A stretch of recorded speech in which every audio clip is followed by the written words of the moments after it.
तर नमस्कार विद्यार्थी मित्रांनो, काल आपण जी काही नवीन भरती येणार आहे सध्या महाराष्ट्रामधले संपूर्णच जी पोलीस भरती आहे त्यामध्ये जिल्हा पोलीस भरती, SRPF, railway police, jail police ही जवळजवळ संपत आलेली आहे. काही जिल्ह्याचे निकाल लागले, काही जिल्ह्याचं ग्राउंड चालू आहे, काहीचं लेखी झाली, लेखी होऊन निकाल सुद्धा लागले. काही मुलांचं सिलेक्शन झालं. ज्या मुलांचं सिलेक्शन झालेलं आहे त्या मुलांना माझ्याकडून शुभेच्छा, आणि ज्या मुलांचं सिलेक्शन झालं नाही, ज्यांची निवड झालेली नाही, त्यांनी खचून न जाता पुन्हा नव्याने एकदा आपल्या अभ्यासाला लागायचं आहे, पुन्हा त्याच जोशामध्ये तयारी करायची. आता लेटेस्टमध्ये आपल्यासाठी एक दारूबंदी पोलीस जे एक्साईज कॉन्स्टेबल असतात, त्याला जवान म्हणतात दारूबंदीचे, त्याची ॲड लवकरच या ठिकाणी येणार आहे. त्या दृष्टिकोनातून आपण आज या ठिकाणी महाराष्ट्राचा भूगोल ह्या विषयाकडे वळणार आहोत. त्यामध्ये प्रामुख्याने आता बघायचं आहे आपल्याला की महाराष्ट्राचा भूगोल बघत असताना महाराष्ट्राची जी काही निर्मिती झालेली आहे, तर सध्याचा जो काही महाराष्ट्र आहे आपला, मुंबईचा महाराष्ट्र, हा काही 1960 पूर्वी नव्हता. त्याच्यासाठी संयुक्त महाराष्ट्राची चळवळ ही आखली गेली होती आणि त्याच्यामधून अनेक जणांच्या बलिदानावर मुंबईसह महाराष्ट्र हा आपल्याला मिळालेला आहे. आणि त्याच महाराष्ट्राची जी निर्मिती आहे ही निर्मिती 1 मे 1960 रोजी या ठिकाणी झालेली आहे.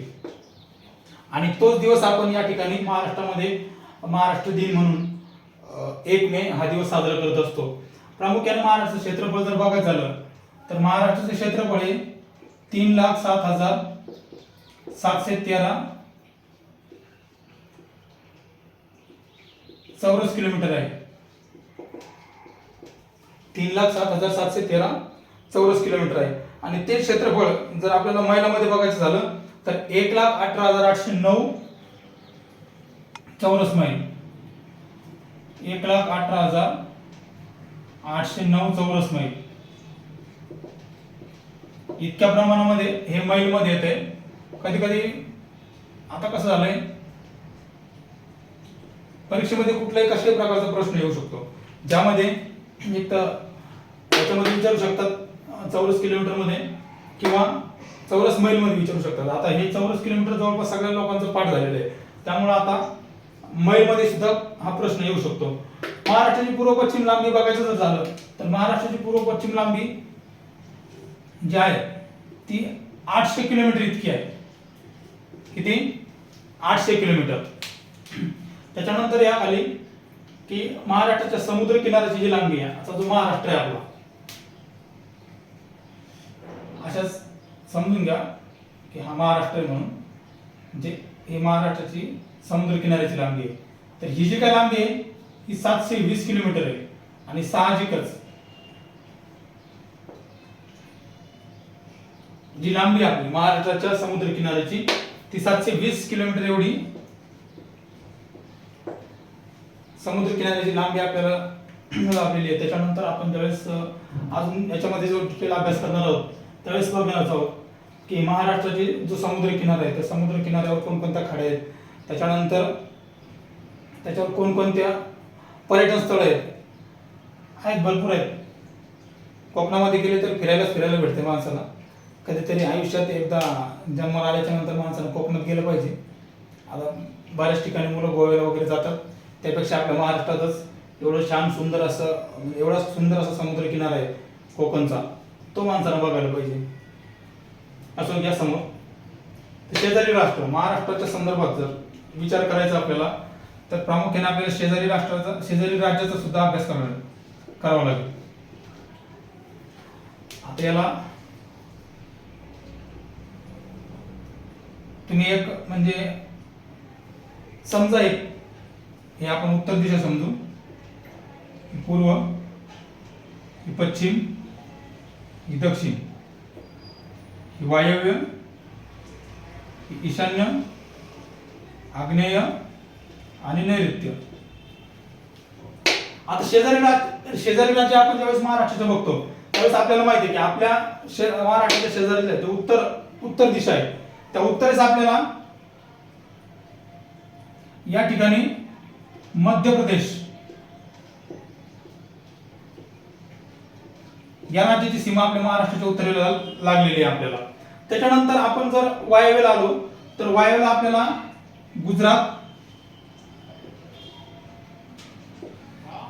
आणि दीव दमण हे दोन राज्य आपल्याला इकडे बघायला भेटतात. पश्चिमेला गेलो, पश्चिमेला तर समुद्र किनाराच आहे. त्यानंतर नैऋत्याला जर आलो तर नैऋत्याला आपल्याला महाराष्ट्राच्या नैऋत्याला कोणत्या राज्याचा किनारा म्हणजे कोणत्या राज्याची सीमा लागलेली आहे महाराष्ट्र नैऋत्याला, तर गोवा या राज्याची महाराष्ट्राच्या नैऋत्य सीमा लाभलेली आहे. दक्षिणेला आलो तर दक्षिणेला कर्नाटक या राज्याची आपल्याला सीमा लाभलेली आहे. त्यानंतर आग्नेय जर आलो आपण तर आग्नेयचा आपल्याला तेलंगणा या राज्याची सीमा लाभलेली आहे. पूर्व आणि ईशान्य याच्या दोन दिशा आहेत. त्या पूर्व आणि ईशान्येकडे ह्या ठिकाणी आपल्याला छत्तीसगड या राज्याची आपल्याला या ठिकाणी सीमा लाभलेली आहे. महाराष्ट्राच्या इकडे पूर्व जर गेलो तर अति पूर्वेकडील जर आपण जिल्हा बघितला महाराष्ट्राच्या तो तर गडचिरोली जिल्हा. पश्चिमेला जर गेलो आपण पश्चिमेला आपल्या काय महाराष्ट्राची राजधानी असलेली मुंबई. ठीक आहे. हा झाला दिशेच्या संदर्भात. प्रत्येक दिशावर दरवर्षी प्रश्न येतो म्हणजे येतच असतो की महाराष्ट्राच्या उत्तरेला कोणती दिशा आहे, दक्षिणेला कोणती दिशा आहे. त्याच्यानंतर आग्नेय, वायव्य, नैऋत्य या संबंध दिशाचा आपण अशा प्रकारे जर अभ्यास केला एक रेषा ओढून तर आपल्याला लगेच लक्षात येऊन जातं. काही ठिकाणी काय गडबड होती, मग वायव्येला आग्नेय करतात, आग्नेयला ईशान्य करतात, मग तो गोळ होऊन जातो सगळा. त्यामुळं अभ्यास करताना अशा प्रकारे तुम्ही लक्षात ठेवायचे. आता समोरचा जो पॉइंट आहे आपला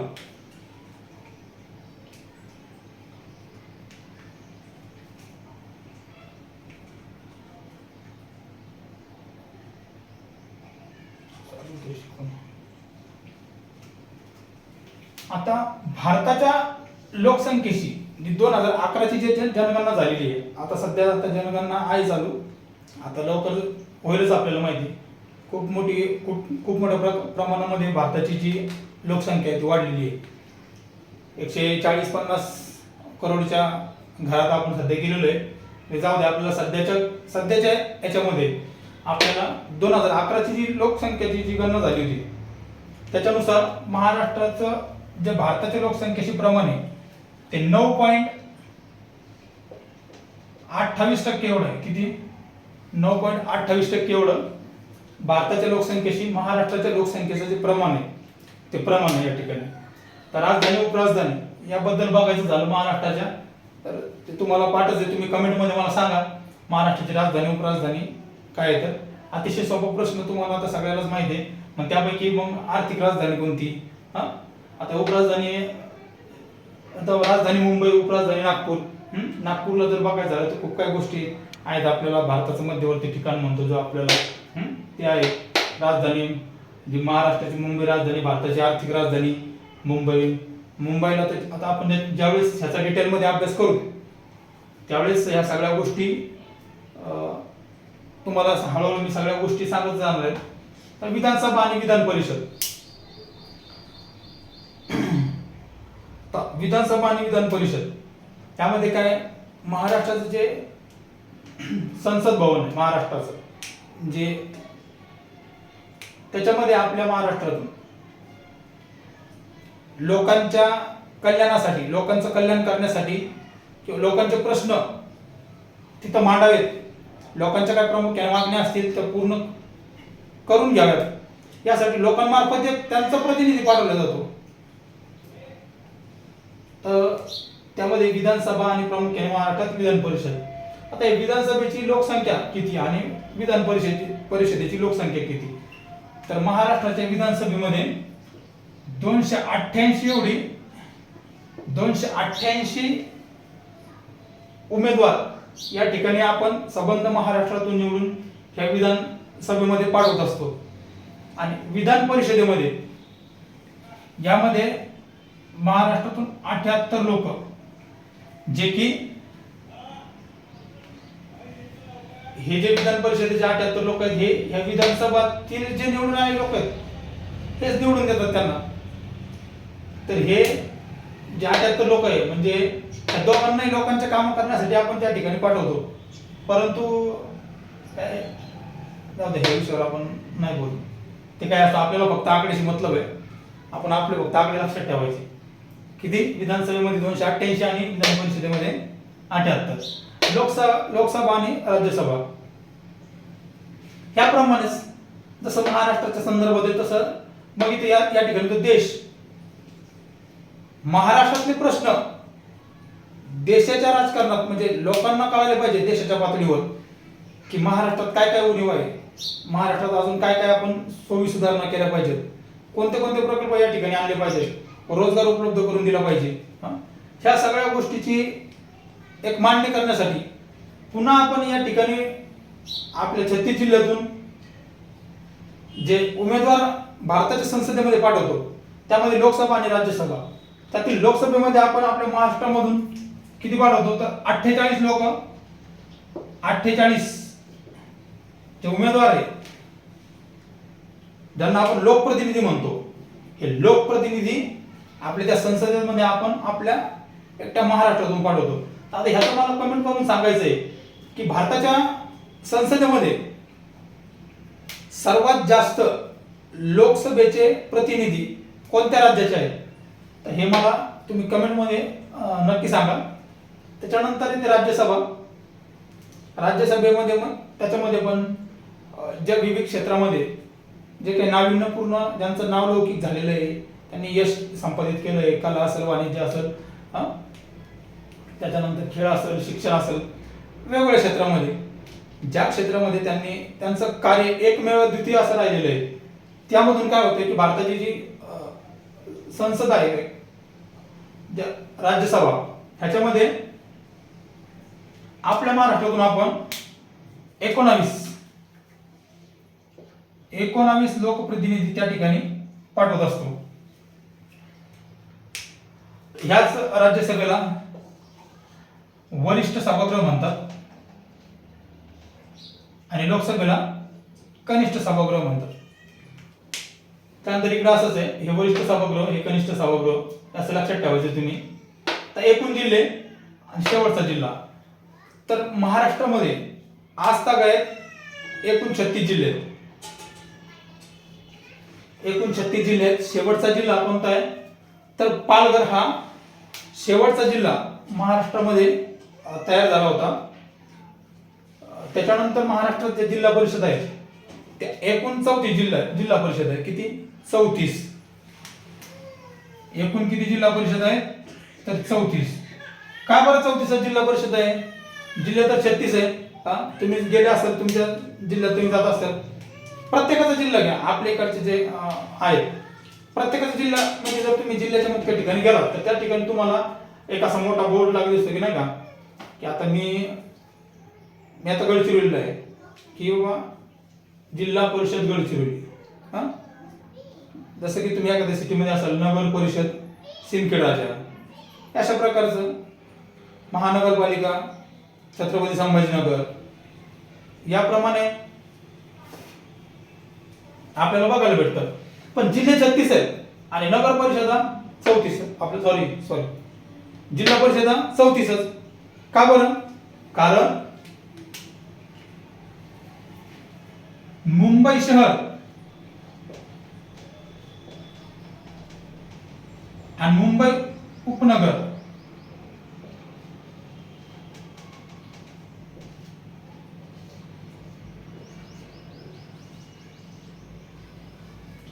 मुंबई शहर आणि मुंबई उपनगर ह्या दोन्ही ठिकाणी हे जे दोन जिल्हे आहेत, ह्या दोन्ही जिल्ह्यामध्ये जिल्हा परिषद अस्तित्वात नसल्या कारणानं महाराष्ट्रामध्ये फक्त 34 जिल्हा परिषद आहेत.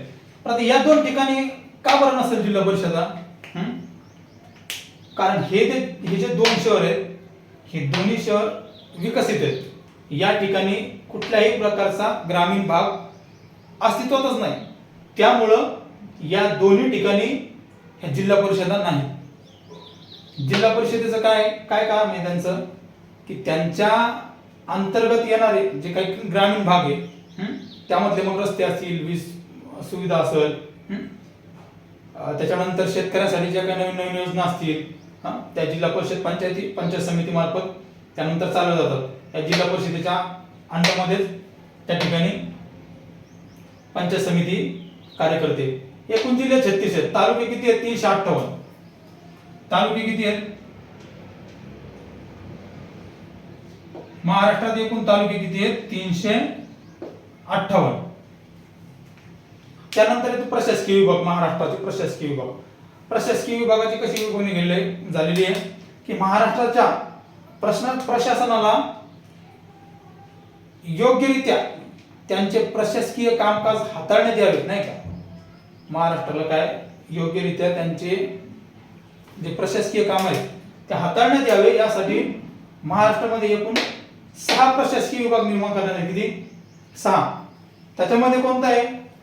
छत्रपती संभाजीनगर, त्याच्यानंतर नाशिक, त्याच्यानंतर पुणे, त्याच्यानंतर नागपूर, त्याच्यानंतर अमरावती आणि त्याच्यानंतर शेवट कोकण. तर हे जे 6 प्रशासकीय विभाग आहेत हे प्रशासनाच्या सोयीसाठी योग्यरित्या कामकाज बघण्यासाठी महाराष्ट्रानं आपल्या महाराष्ट्राकडे 6 प्रशासकीय विभाग या ठिकाणी स्थापन झालेले आहेत. नंतर प्रादेशिक विभाग. ज्या प्रकारे प्रशासकीय विभाग त्याच प्रकारे प्रादेशिक विभाग आहेत. तर महाराष्ट्रामध्ये प्रादेशिक विभाग किती आहेत? तर 5 आहेत. या ठिकाणी प्रशासकीय विभाग किती आले? 6. प्रादेशिक विभाग किती आले? 5. हा प्रश्न बऱ्याच ठिकाणी येतो, प्रशासकीय आणि प्रादेशिक विभाग. या ठिकाणी आतापर्यंत तर समजा आता जे प्रीवियस क्वेश्चन पेपर आहे त्याच्यामध्ये जर बघायला झालं तर एक तर उतरता क्रम, चढता क्रम किंवा एकूण संख्या या प्रमाणात विचारलं जातं. त्याचप्रमाणे प्रादेशिक विभाग जो आहे ते प्रशासकीय प्रादेशिक याच्यामध्ये काय होतंय? गडबड होऊन जाते. प्रत्येकाची गडबड होती 100%. किंवा प्रशासकीय किती आहे? 5 आहे. मग प्रादेशिक मध्ये किती आहे? 5 आहे कसं आहे?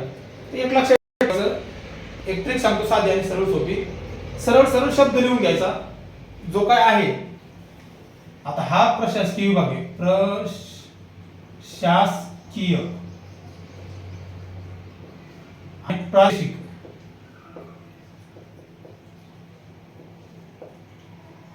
प्रशासकीय आणि प्रादेशिक यामध्ये याचा जर तुम्ही अभ्यास केला तर या दोन्ही मध्ये कन्फ्युज व्हायचं काहीच कारण नाही. तुम्हाला सांगतो आता ट्रिक. तुम्ही बऱ्याच वेळा कन्फ्युज होऊन गेले असाल याच्यामध्ये खाली 5 लिहू का वर 5 लिहू का, खाली 6 लिहू का वर 6 लिहू. लक्षात ठेवा. शब्द घ्या, त्याचे आकडे मोजायचे 1 2 3 4 5. त्याच्यात 1 मिळवायचा. त्याच्यानंतर प्रादेशिक घ्यायचं 1 2 5. आलं लक्षात? सर्वसाधारण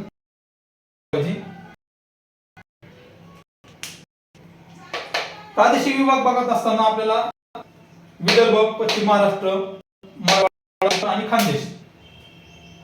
आता विदर्भामध्ये कोण कोण येते बघा. आता या प्रशासकीय विभाग आहे. प्रशासकीय विभागामध्ये कोणकोणते जिल्हे येतात? प्रामुख्याने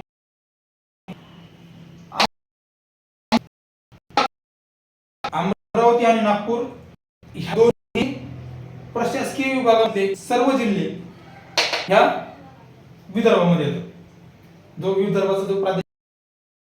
पश्चिम महाराष्ट्रामध्ये पुण्यामधले सर्व जिल्हे, नाशिक मधला नाशिक आणि नगर हे 2 जिल्हे या पश्चिम महाराष्ट्रातल्या प्रादेशिक विभागामध्ये येतात. मराठवाड्यामध्ये छत्रपती संभाजीनगर या प्रशासकीय विभागामधले सर्व जिल्हे टोटल सर्व त्याच्यामध्ये येतात. तर कोकण विभागामध्ये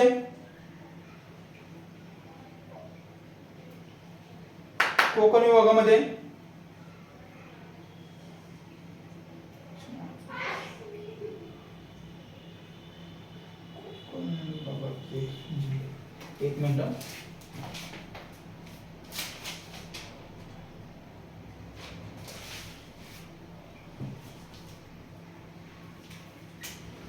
कोकणामधले सर्व जिल्हे जो काय असेल रायगड, सिंधुदुर्ग, रत्नागिरी, कोल्हापूर हे सर्व जिल्हे आपल्या याच्यामध्ये येतात, कोकण विभागामध्ये. त्यानंतर खानदेश विभागामध्ये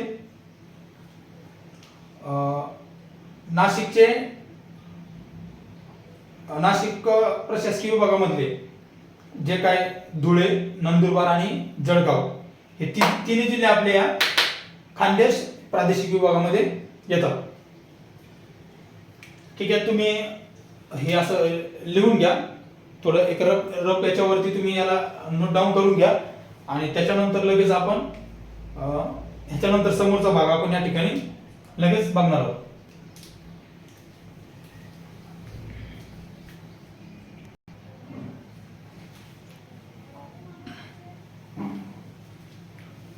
हा, तर लक्ष द्या. महाराष्ट्रामध्ये 1980 पर्यंत, किती 1980 पर्यंत एकूण 26 जिल्हे होते. किती? 26 जिल्हे होते. सद्यस्थितीत किती आहेत? 36 जिल्हे आहेत.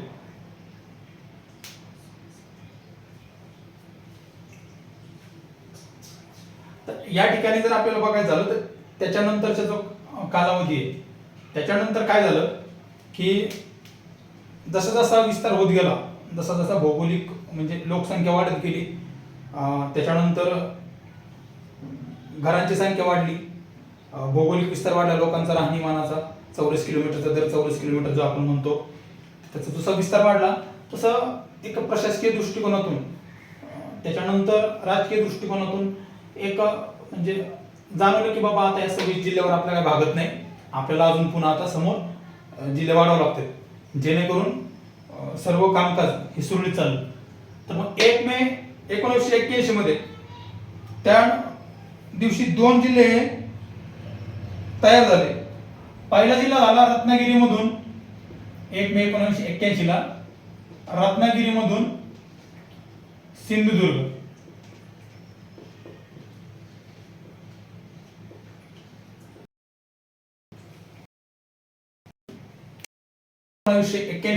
ला पहिला जिल्हा झाला, ह्याच्यामधून फुटून हा सिंधुदुर्गची निर्मिती झाली.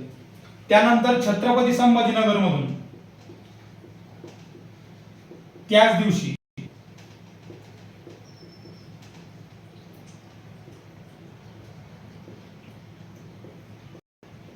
जालना ह्या नवीन जिल्ह्याची निर्मिती झाली.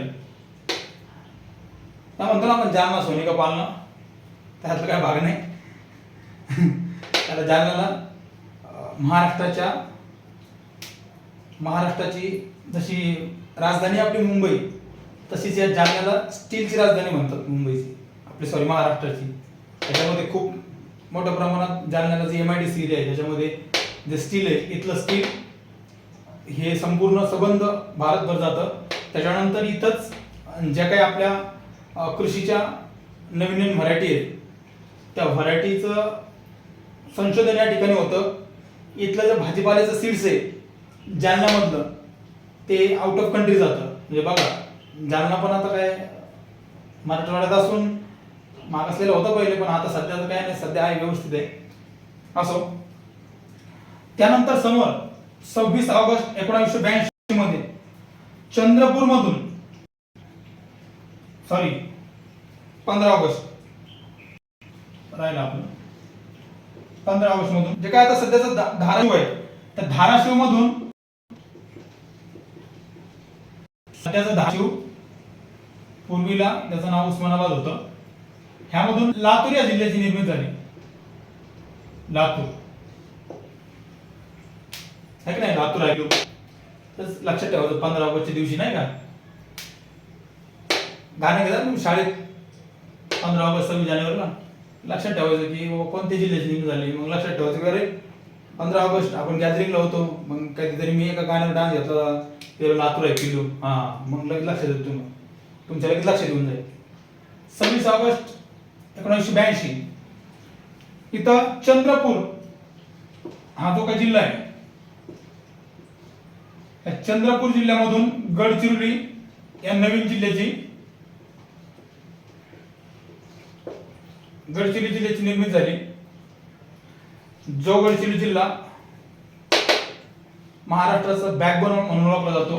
सर्वात जास्त खनिज संपत्ती, ऑक्सिजनचं तुम्ही विचार नाही करू शकत एवढं मोठं साठा या ठिकाणी, एवढी झाडं आहेत. प्राण आहे तो प्राण आपल्या महाराष्ट्राचा. खूप साऱ्या खाणी आहेत. सुरजागड आता जो सध्या तिथे खाण चालू आहे खूप मोठी. आयुष्यात कधी आले तरी या गडचिरोलीला फिरायला या. चला 1 August 1990 sorry 1 October sorry 1 October 1990 मध्ये बृहन्मुंबई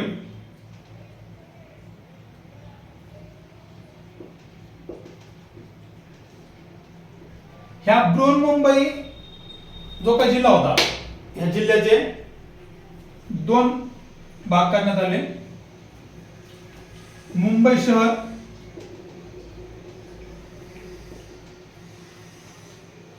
व मुंबई उपनगर.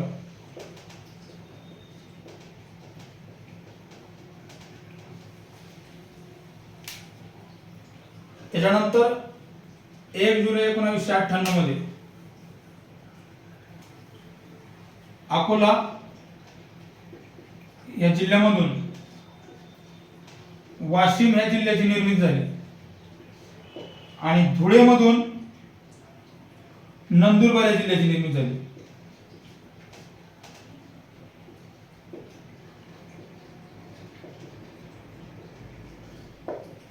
धुळेमधून नंदुरबार 1 जुलै 1998 मध्ये.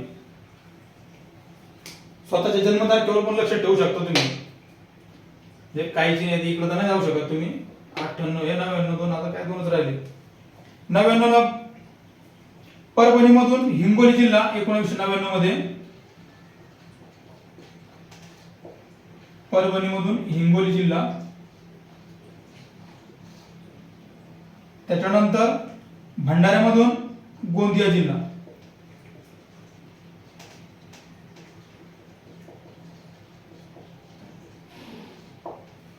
भंडाऱ्यामधून गोंदिया जिल्ह्याची निर्मिती झाली. आता सर्वांनी मला नाही का या 1 ऑगस्ट 2014 म्हणजे आता 2026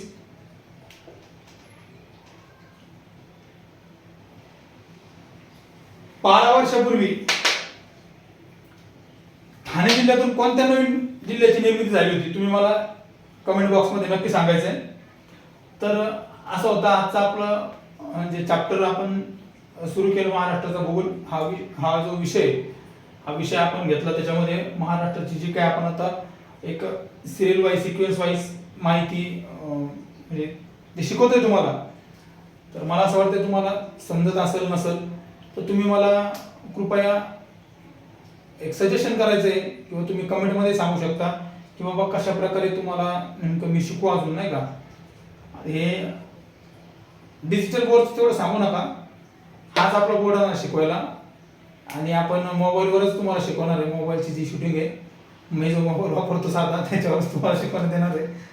त्यामुळे ह्याच्या व्यतिरिक्त ह्या 2 गोष्टी हा पेन आणि हा बोर्ड ह्याच्या व्यतिरिक्त तुम्ही जर मला अजून काही सजेस्ट करू शकले की सर अजून असं शिकवा किंवा अजून हे काय शिकवा किंवा हे शिकवताना राहते.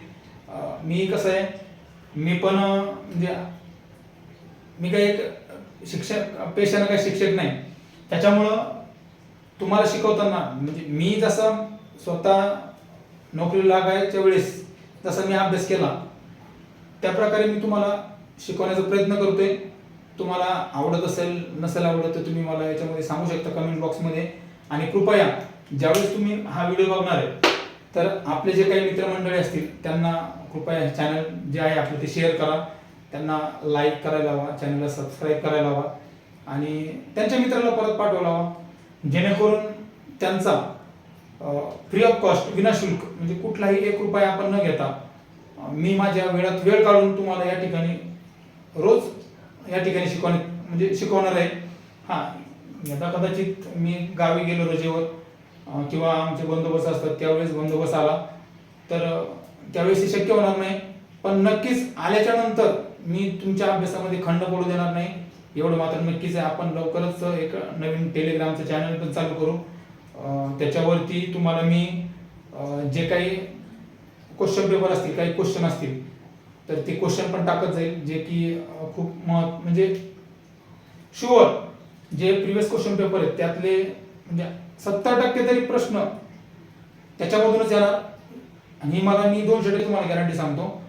तर असे प्रश्न असतील. आपल्या गाव खेड्यातला जो मुलगा आहे एकदम, जो की नाही त्याच्याकडे पैसे, तो नाही लावू शकत क्लास, नाहीच काही त्याच्याकडे पैसेच नाहीत, तर त्याच्यासाठीच आपण त्यांच्याच सोयीसुविधेसाठी आपण या ठिकाणी मी हा शिकवण्याचा निर्णय घेतलेला आहे. कारण मी पण दमत असतो, थकत असतो ड्युटी करून, तरी पण असं वाटतं की आपल्यामुळे जर एखाद्याला तुम्हाला जर परीक्षेत 1 मार्क जर पडला माझ्यामुळं